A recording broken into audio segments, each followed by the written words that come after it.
think that now when I sit down and in the mornings, my goal is always to really curate. And obviously my goal is always to get back to that state. Have I ever been able to get back fully to that feeling, that profoundness of that moment? No, but man, I'm going to keep trying because that was so unbelievable. And it showed me that I think that we feel a certain way for so long and we just assume that that's just the way that we're going to be. That is who we are. We then become the emotion. Welcome to the Empowered Life Podcast, a space dedicated to spreading the message that you have the power within to create everything you seek. So if you're ready to enroll in a new kind of higher learning, the kind that leads to true personal freedom, then hang here with us. We're your hosts, Rudi and Anniston, and this is the Empowered Life. Welcome to the Empowered Life Podcast. You're joined by Rudi and Anniston. Today, Rudi and I want to discuss what have been some of our most life-changing learnings, if you will. Like the things that we have learned, the strategies, the tactics, the tools, the things that have not just created small shifts in our life, but have created monumental shifts in our lives, the things that we continue to come back to again and again and again. And if you've listened to us before on the podcast that Rudi and I record together, I often refer to a toolbox because I do believe that we collect and create a toolbox along our journey. A toolbox of things that we can go to when we find ourselves invariably in a season of challenges, of obstacles, or of not feeling like yourself, of feeling lost, or maybe you're in a transition and your toolbox needs to be wide and deep because as you grow and evolve, your needs will grow and evolve and your toolbox will look a little bit different than somebody else's. So Rudi and I were discussing kind of what's in our toolboxes, like our go-tos for ourselves personally when we are in times of challenge and transition or when we just really need the support. So we decided we would record a series and we would record a series that would share our most powerful tools that we utilize today in our life and have utilized for years. And not only that, have taught other people to utilize and they have found great success. So one of the tools that we want to bring in front and center is what I believe to be the single most powerful tool that every single person should be able to hone. And, you know, if I could tap every single person on the shoulder on the planet and just whisper into their ear, like, man, if you could just connect to this, everything in your life would change. And it came to me in the most incredible way. We love to share that every experience is always a preparation for who you get to become. Every moment is preparing you. And people hear it and they say, yeah, it sounds great, but they don't necessarily turn around and apply that into their life. And so for me, this was really forced down my throat at a period when I wasn't paying enough attention. And I then curated this toolkit that has been applied into my life every single day ever since. And, you know, I have used it through even more tumultuous times to great success. I've used it in the good times, the bad times. I use it in any moment when I'm making a decision. And anytime I make a decision or I do something and I act outside of using this practice, it never, ever, ever serves me. And so what I want to share with you now is the importance of identifying who you are. You know, I call this my centered self. We could call it the quiet, we could call it the calm, we could call it inner peace. But it is really about understanding how do you feel without heightened emotion. Every single person on the planet is comprised of energy, and this energy is in a constant state of moving and of shifting and increasing and lowering its vibrational frequency based on the thoughts of the human, based on the feelings of the human experience, and then based on the external world. And we make decisions based on how we've been feeling last. And so if you are living in a home with somebody that is in heightened stress, maybe they're suffering anxiety, depression, you're going to be living in that environment. And so eventually you would start to draw in some of that emotion and then make decisions from that vantage point. But who would you be if you could very clearly be able to identify that you are not that emotion, you are not your emotion, and that you could go back to your centered self? I laugh about the Wizard of Oz, the movie. I think it was so laden with so many spiritual truths. And one of them to me is the yellow brick road. We need to be able to have this pre-paved yellow brick road. And if we can just identify who we are and how to get back to that state, that when we walk down that path, it's so wide, it's so deep, it's so well traveled that we know how to get back to when it is our calm state, whenever we're in a place of heightened emotion. I remember many years ago, I can't remember if I've actually shared this on the podcast before. I might have, but many years ago, this was, I think, a couple years after we got married. And I woke up one morning. It was actually the middle of the night. And I woke up out of a dream. But all of a sudden, I just felt this unbelievable, feeling of bliss and ecstasy and love. It was if I was that emotion. And it felt so good. I remember having this thought, I never want this to end. Oh my gosh, I never want this to end. It felt so good to me and beautiful and safe and invigorating. And it's like it imprinted on me, and I've never forgotten it. And I think that was a gift. I really believe that I don't know what I was doing in my dream. I don't know where I was. All I know is that when I woke up, I felt like I was experiencing what it is to be at my highest and most connected state to God, to Source, to our Creator, and maybe even just the essence of who I really am underneath, at my core, underneath the stress and anxiety and the things that we pile on. And so I think that, now when I sit down and in the mornings, my goal is always to really curate. And obviously my goal is always to get back to that state. Have I ever been able to get back fully to that feeling, that profoundness of that moment? No. But man, I'm going to keep trying, because that was so unbelievable. And it showed me that I think that we feel a certain way for so long, and we just assume that that's just the way that we're going to be. That is who we are. We then become the emotion. And when you can start to, as Rudy's so beautifully saying, start to separate yourself from the emotion that you're experiencing, you realize I in fact am not the emotion. I'm experiencing an emotion, but I get to then choose and craft and curate where I'm going next. And the skill that Rudi teaches his clients is so profound in its simplicity, in its easiness and simplicity, and that I don't think we've met anyone who hasn't been able to do it. And so what skill, if you could start to walk people through what this tool is, where would you start? Hey, it's Anniston Ricksteins here, and I want to ask you, have you ever wondered if there's more to your life and work than what you're doing right now? What if I told you that the universe is hiring and you were born to fill a role that will bring you true purpose and success? In my new #1 best-selling book, The Universe is Hiring, Discover the Role You Were Born to Fill, I'm going to show you exactly how to step into that role. This isn't just a book full of inspiration. It's a roadmap to help you start shifting into a more fulfilling life right now. You'll get clear on your unique purpose, learn how to align with your strengths, and take actionable steps towards the career and life that truly light you up. If you're ready to make a change and start living the life you were meant for, grab your copy today.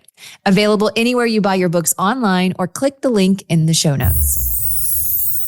I'm going to start a little further back than the actual question itself, because I think people need to relate to this a little bit and understand, how do you bring this into your everyday? For me, I had gone into business with two business partners, and at the time we weren't seeing eye to eye, and my life was really, really difficult. And so I would have these two worlds that I was living in.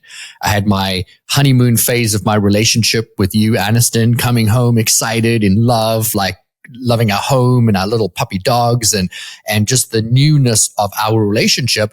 But then I would get in my car and drive to work and prepare for the hour drive into work, that there was going to be this toxic environment, this war zone, this preparing for what would going to be another hustle and grind. And then inevitably I would be met with that end result, and it would be difficult and painful, and there'd be a lot of resentment and fighting and frustration. And then I would get in my car and I would drive home and try and release this frustration and this anger, admittedly not very well, and then get home and then offload all of that onto you. And we've touched on that many times in the podcast because it was a really big part of my life. It was part of my journey and my experience. But again, it was one of my qualifications. And, I had spent 4 years in that environment that was really the most difficult time of my life, hands on. At least 3 of those 4 years were the most painful experiences of my life.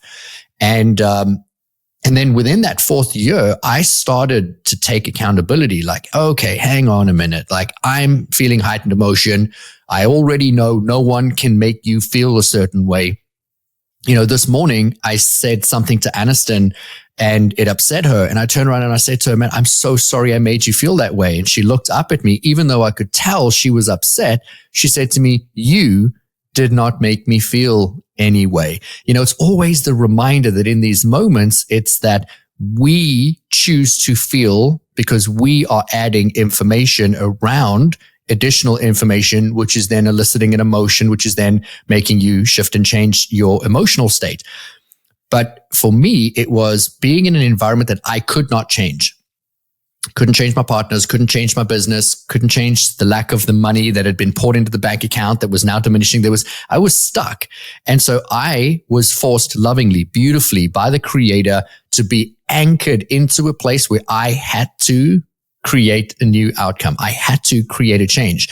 And I didn't do this consciously. I want everyone to know that I did not one day have an epiphany. I didn't wake up from a dream like Anniston. God didn't strike me with lightning and all of a sudden the answers to every question were available to me.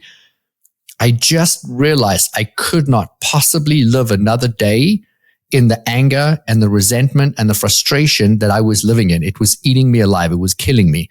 And so I just said, I have to choose something better for me. And so in that choosing something better, every time I had heightened emotion, I would leave wherever I was. I would leave, exit stage left, go and sit in my car, go into my office, go into the back of our office. I would find some private place to sit and I would breathe in and breathe out and breathe in and breathe out.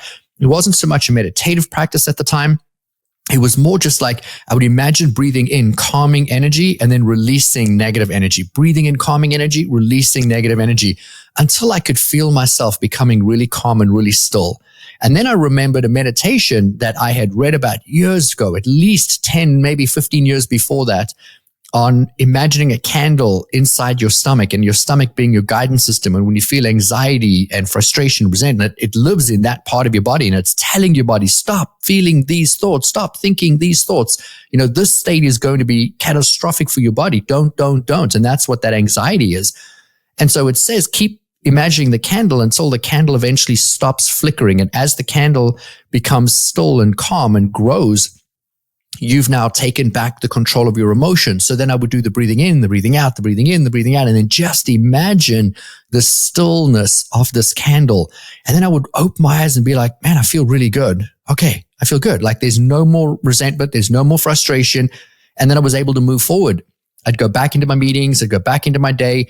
And then it would build and build and build and would come back. And then I would go back and I would do this again and again and again. And the beautiful part of this is my life changed. My business changed. One of my partners left. He gave back the shares of the company back to me. I didn't have to buy him out. I never had to deal with him again. There was all these things that had come. The relationship with my brother just went back to being a beautiful relationship. We started seeing each other for who we were. There was just so many positives. And not to mention, money started to flow into our business. Leads started to come in. It just started to create this environment where everyone enjoyed being there again. And I want to acknowledge, I created a lot of toxicity in that environment because I was angry and I was resentful and I was frustrated, and everyone was working in that environment. But when I started going into my mind and saying, you know what, I'm going to choose a better feeling. I'm going to choose to feel a different way. And I would intentionally release that emotion. I would release and create separation between it. I did not understand what I understand today. I did not understand then. And so now, man, I just look back, having understood the benefits of creating separation between emotion, creating separation between time and space, and then being able to look back from a different vantage point. It was so beautifully created because my life changed when I changed how I felt. And the act of separating from emotion is your power. And for anyone that's listening to this, if you're not 100% sold yet, if you have emotion on anything, anywhere in your life, it's the pre-qualification for you to learn this single skill. You know, Anniston, I believe that when you are in your calm and your centered state, you are your most powerful. You are the benevolent being that came here to have to be and to do something profound. But anytime you're in heightened emotion, you give up that power. And for me, the greatest transformation was now going back into my inner self. I mean, I think that, well, you said so many things that I want to unpack.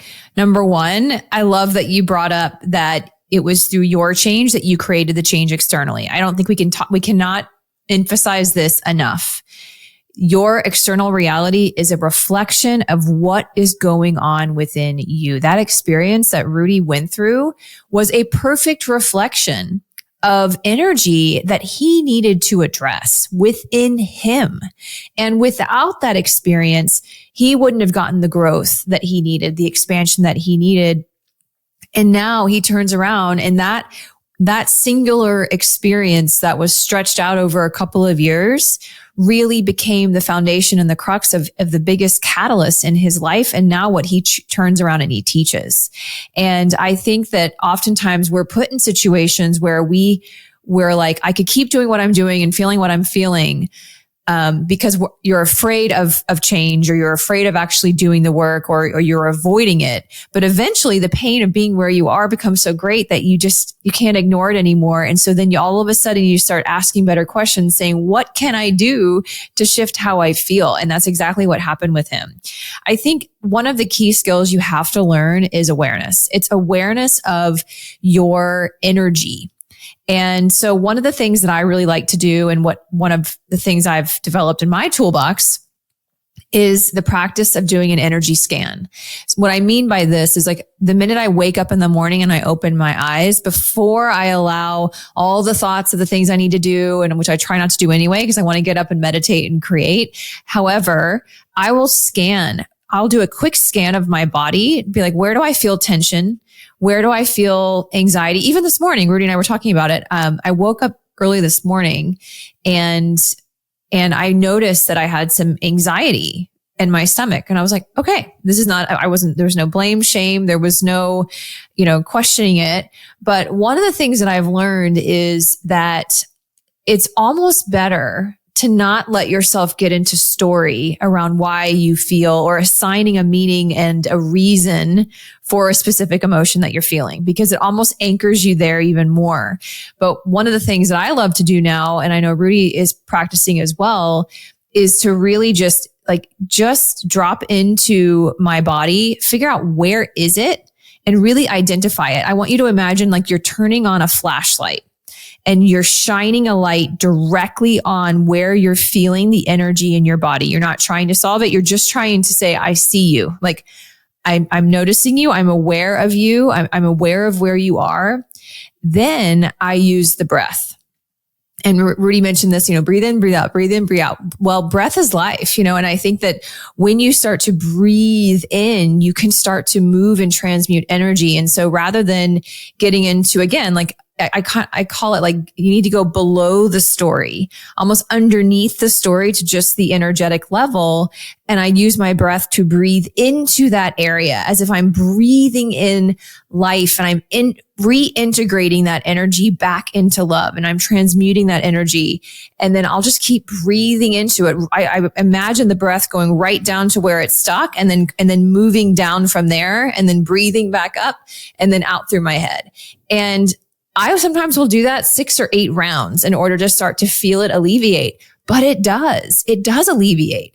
And then all of a sudden I recognize that I'm not feeling anxious anymore throughout my day, or I'm not feeling triggered around a certain topic. And it wasn't because I tried to fix the external issue.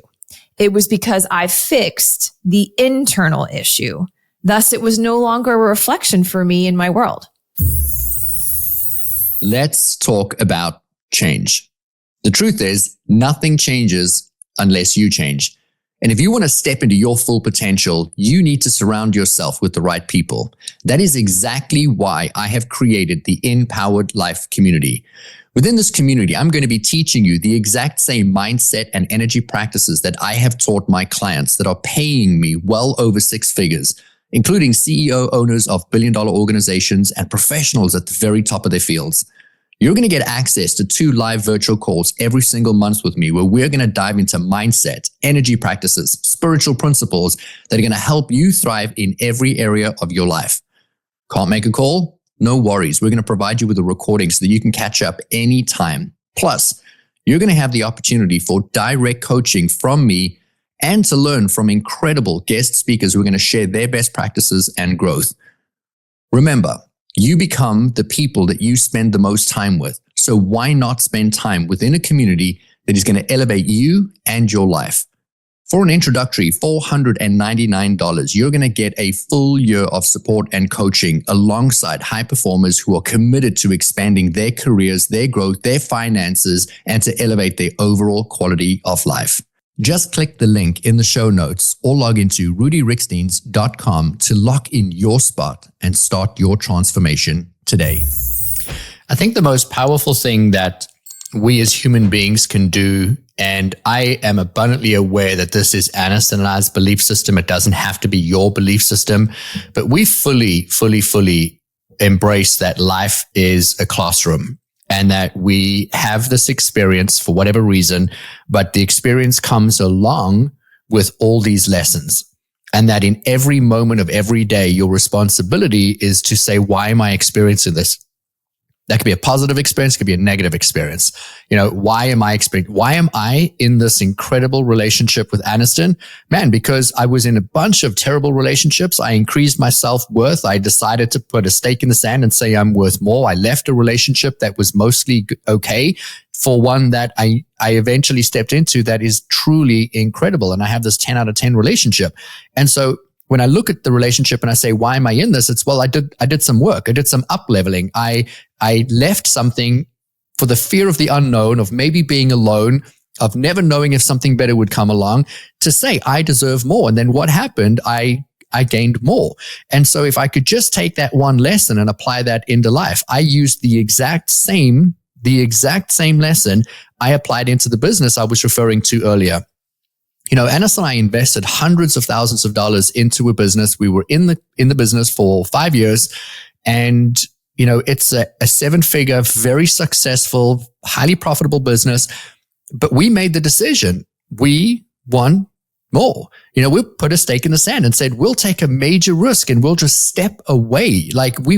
With no guarantee we'll ever get paid back, with no guarantee that the something else will come around the next corner. We just said, we really want to create impact in the world. And so we were like, we have a good thing here. Do we stay or do we go and try something? And that's the unfolding of life. And so I've applied that in so many places. I've applied that over and over because I now have the evidence every morning when I wake up and I see Anniston. I have that evidence of man, when you take these leaps of faith, when you put your best foot forward, when you believe that you're worthy of more, you're going to get met with the result that you are, in fact, going to achieve more because something in you internally created that shift or that change.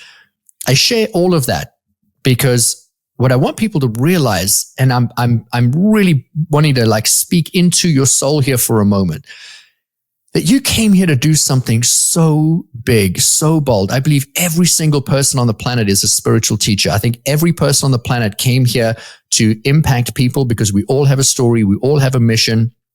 We all have a New York Times and Wall Street Journal best-selling book in us. We all have the ability to stand on a stage with a microphone and say, man, when I was 5 or 6 or 10 or 14, this happened and this is where I got to.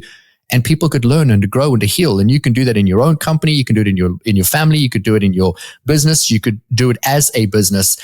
It's just anyone around you can learn and gain from you. But that's only possible when you remember who you are, when you make decisions from who you are.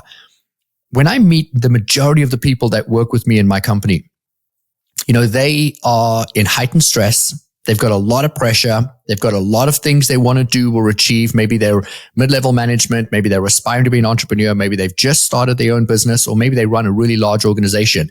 The common theme is the majority of them don't know who they are. They are a construct of all of their life experiences, of how they've reacted, of who have told them who they are and how they've been put into a specific box. And every decision they make is from that vantage point.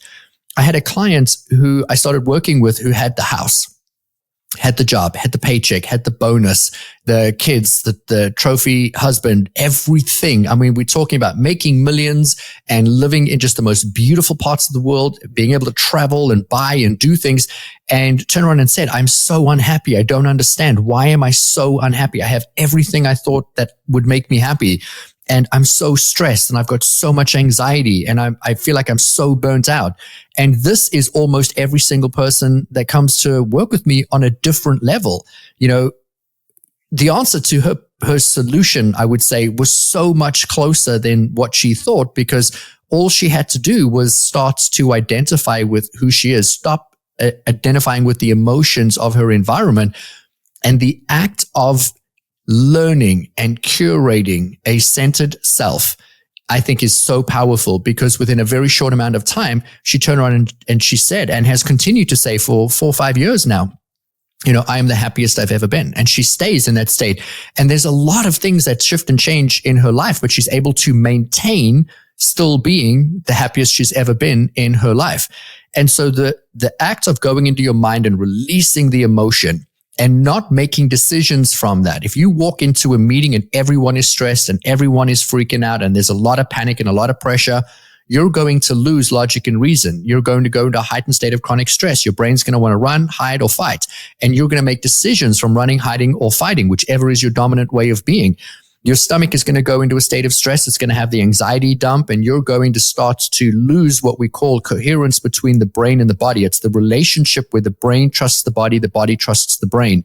And this is really important because the entire body is always drawing in information that's supporting you in a remembering who you are. But if you don't trust your body, you're not going to pick up this information. I love what you shared, Anniston, because you were talking about doing the scan of your body every morning. That is creating that cohesive relationship, the coherence between the brain and the body. It's saying, hey, my body's feeling something. I want my brain to trust the information, and let's move that and let's change that state. And where's the value in it? And what was I experiencing? All of that is what we're supposed to do, but the majority of people do not. We've said this many times. I'm going to say it again because you might hear it a little differently today. If you identify as an emotion, you're making all your life decisions from that.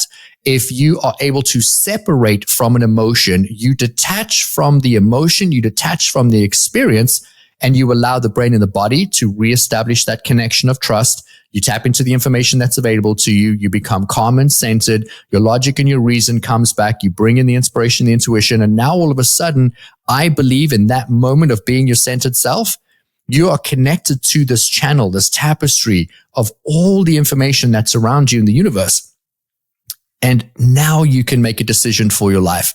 Anniston and I will never make big decisions unless we connect to that. If we're talking about going on vacation, over the holidays, we took our kids skiing and we went to the same resort that we went to last year because they just loved the convenience of the ski in, ski out, and the hot chocolate every night at 5. And they just thought that was the most amazing vacation. So they came and they said, can we please do that again? And instead of just turning around and saying, yes, we want to do that for you, we both took time. And we just both said, well, let's sit with that. And that was, again, the next morning in the quiet of our mind, does that feel expansive? Does that feel like something that we want to do? And then when the answer is yes, we're like, okay, let's do it. And it was an even better vacation than the first time.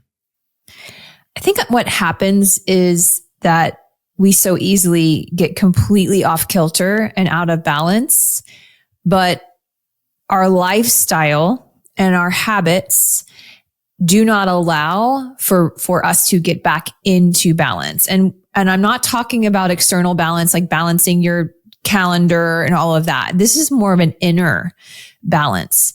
Overworking, burnout, being stressed to the brim, filling your calendar so full that there's no time for you. That's all symptomatic. It's not the issue. It's not necessarily it's not the core issue. It's a symptom of a deeper issue. And the deeper issue, in my opinion, is being out of balance with your feminine and your masculine. And I know we're not going to get totally into this in this episode, but what you need to understand about that is that the way through this is by doing quite possibly what is the hardest thing and the thing that people avoid the most. And that is creating space to just be with yourself. And Rudi's priming that he teaches and the morning routine, that's all creating time to be with yourself. Taking the time to scan your energy, taking the time to do a candle meditation, that's all tools that allow you to just be with yourself and create space between your thoughts, create space just to breathe and actually take deep breaths into your belly and out. These simplest things have the most profound, extraordinary results in your life. And creating space might look different for you.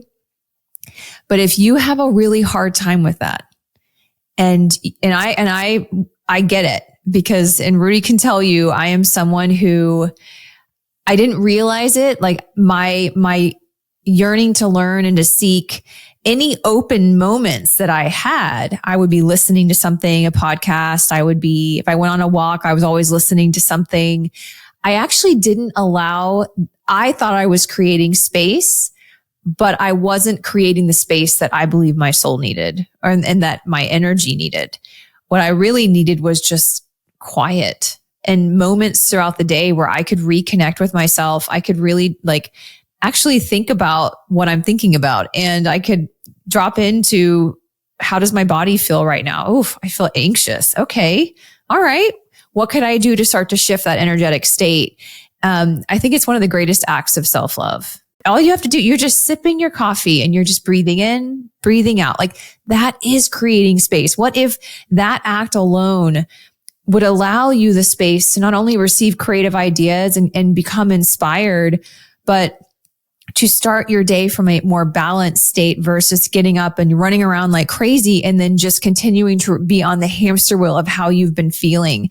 So I do think, while we have lots of tools to help you create space, I just thought it was important that you understand fundamentally, the goal is always to put yourself in a position where you can really start to reconnect with your heart, where you can get out of your head and actually hear your heart. Your heart has a brain. And I think we don't talk about this enough, like a whole neural network. It's where you receive information. It's where I believe you receive inspiration that is from your higher self, from God. And it's quiet.